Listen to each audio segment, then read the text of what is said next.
Lionel's post-war SP-style cabooses are all common and cheap. Or are they? The 10 most valuable Lionel post-war SP-type cabooses on this episode of Toy Train Tips and Tricks. Comedian Rodney Dangerfield was known for his catchphrase, "I don't get no respect."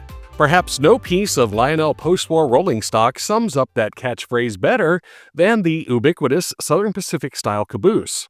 After all, no train set from the 19-teens to the 2020s seemed complete without a caboose on the rear.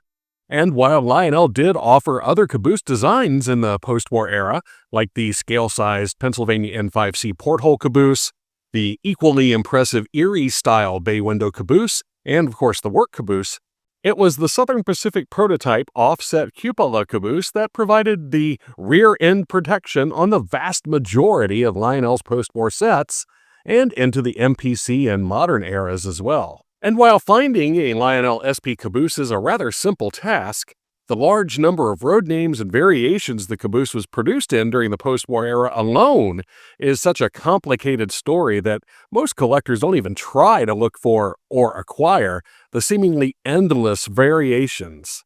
The journey of the SP caboose leads from the original 1947 number 2357, a highly detailed version with lights, a smokestack, battery boxes, window glazing, twin operating couplers, and a full complement of ladders and handrails handling duties on top-of-the-line O-gauge sets, to the 6167 series, a group of humble, unmarked models with no detailing at all, filling space in cheap, uncatalogued offerings. Out of this maze of various features, body styles, lettering styles, and coupler types come 10 SP caboose models that deserve our respect and that are highly prized by Lionel collectors today. To determine this top 10 list, I will be using the values listed in the 2025 edition of the Greenberg's Pocket Guide to Lionel Trains 1901 to 2025. I know already that there will be numerous comments about the listed prices being too high, but even if that is the case, the Greenberg Guide provides an objective standard by which we can judge the various items. So, check your collections and see if you have any of these models lurking around. First, a pair of honorable mentions that might help illustrate the perils of train collecting. The first honorable mention is the number 6007 caboose from 1950. This caboose is one of the least common regular production varieties, as it was only included in a single set, the number 1461S set of 1950. This caboose is the first example of what I like to call the semi-Scout series, which features Scout-type trucks to reduce costs, but includes a standard knuckle coupler to make it compatible with the rest of Lionel's rolling stock. While this model is not exactly rare, it is far less common than many of the comparable SP-type cabooses due to its limited production run. However, for whatever reason, the train collector community simply doesn't care, and this less common caboose gets no respect at all, listed in Greenberg's Guide at only $7 in excellent condition. So you can see that sometimes rarity is not the only driver of collectability. The second honorable mention is a number 6167, undecorated, unlettered, and non-detailed model from 1964.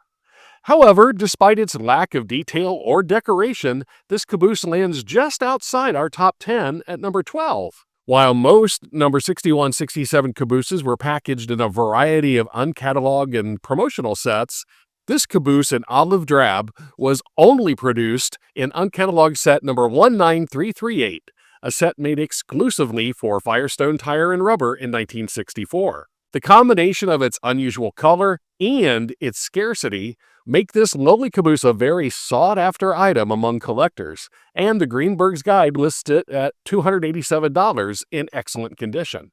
And now, our top 10 list of valuable Lionel post-war SP-type cabooses kicks off with perhaps the most colorful of all post-war Lionel cabooses, the number 6657 Rio Grande caboose of 1957 and 1958. This well-detailed caboose was the first SP-type caboose to be lettered for anything other than Lionel or SP, and its striking yellow, black, and silver decoration make it really stand out. There are two body styles of this caboose, and the less common version with no ladder slots on the roof is listed at $347 in the Greenberg Guide. At number 9 on our list is another caboose decorated for a non-Lionel, non-SP road name, the number 6017-100 Boston and Maine caboose. These lower detail models were made on and off between 1959 and 1966 in 3 color shades. The most common, medium blue and light blue models, are quite common, and while still more popular than most in the 6017 series, they do not make our list. However, an early production version of the caboose was made in a darker violet blue hue and is highly prized by collectors. The violet blue Boston and Maine caboose of 1959 is listed in the Greenberg's Guide at $357 in excellent condition. In 1953, the number 6357 became the top-of-the-line SP-type caboose, and it remained in production through 1961. During that time, it underwent a number of lettering variations and color changes. One particular variation is valuable to collectors. This number 6357 came in tile red, featured the Circle L Lionel logo, and the body casting included an extra board on top of the catwalk. This variation, with this specific set of features, rises above the rest of the 6357s and is listed with a value of $367 in the 2025 Greenberg's Guide, putting it at number 8 on our list. Number 7 on our list takes us back to the beginning of SP-type caboose production with the number 2257 of 1947. This was the less detailed O27 version of the original SP-type caboose from that year. The plastic body came in red or Tuscan, and it may or may not have a plastic smokestack. The version with the red body and matching smokestack is especially valued, coming in at $373 in the Greenberg Guide. In 1948, the 2257 received new magnetic couplers in place of its original coil-type couplers, and the number was changed to number 6257, and it remained in the catalog through 1952. During that time, the caboose could be found in red, dark red, and even an orange version, and they were lettered for Lionel and SP or just Lionel. Most variations included smokestacks, and some included toolboxes. The most sought-after version is an early version in dark red with a matching dark red plastic smokestack. This variation is valued at $461 in excellent condition by the latest Greenberg Guide. And that brings us to our top 5. I'd like to pause for a moment and ask that if you're enjoying the video so far, please like it, subscribe, and leave a comment about your favorite Lionel caboose. Also, please consider supporting the channel financially with a membership. Channel members have access to exclusive video content, photos, messages, and more. Thank you for helping me help you keep the trains running. Now, back to our video. At number 5, we have a surprise. The number 1007 Scout caboose of 1948 to 1952. What? A Scout caboose? Wait, this is not just any Scout caboose. Like the other number 1007 cabooses, this variation is a low-detail model with the infamous Scout trucks and couplers.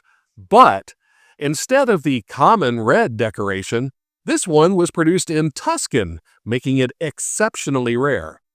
This rare variation of the humblest of Lionel cabooses is listed at $462 in excellent condition in the latest Greenberg Guide. At number 4 is another rare variation of an otherwise common Lionel caboose, the number 6047. This low-detail Lionel Lines caboose was featured in a number of cataloged and uncatalogued sets from 1959 through 1963 and came in various shades of red and brown and even a light red that is described by some as coral. It could have AAR trucks or arch bar trucks, and usually featured a single coupler, which was sometimes inoperable. The least common version has a painted brown shell, which is valued at $466 in excellent condition in the latest Greenberg Guide. And then there were 3. The third highest valued caboose on our list returns us to 1947 with the number 2357 caboose, the standard bearer of the whole SP-type caboose line. This model came with all the details: smokestack, twin couplers, illumination, window glass, battery boxes, and a full complement of ladders. Usually found in Tuscan, the red version with a matching red smokestack is the most highly sought after by collectors, with a value of $550 in excellent condition, according to the latest Greenberg guide. The silver medalist in our list of valuable Lionel SP cabooses is frequently forged, so buyer beware. The caboose in question is the number 6357-50 Santa Fe caboose. The red lighted caboose, lettered AT and SF, was only available in the famous over and under, or father and son, O gauge and HO gauge set from 1960. Look very carefully at the heat stamping. If you see evidence of C-40-1, built 9-47, or SP markings anywhere on the shell, run away because this model is a fake. And now, the most valuable of the many ubiquitous Lionel SP type cabooses in the post-war era is the number 6557 smoking caboose from 1958 and 1959. Actually, the common version of this caboose with a Tuscan body is actually just outside our top 10 at number 11. But the unusual brown version with the lettering reversed on opposite sides is a rare variation of an uncommon model, making it the ruler of all post-war SP-style cabooses, with a listed value of more than $1,200 in excellent condition in the Greenberg Pocket Price Guide. So maybe it's time we give this hard-working piece of rolling stock the respect it deserves. The next time you see just another SP caboose in a junk box or assortment, take a closer look. Maybe, just maybe, you have something a bit more special than you might think. So check out your cabooses, keep the trains running, and we'll see you next time with more toy train tips and tricks.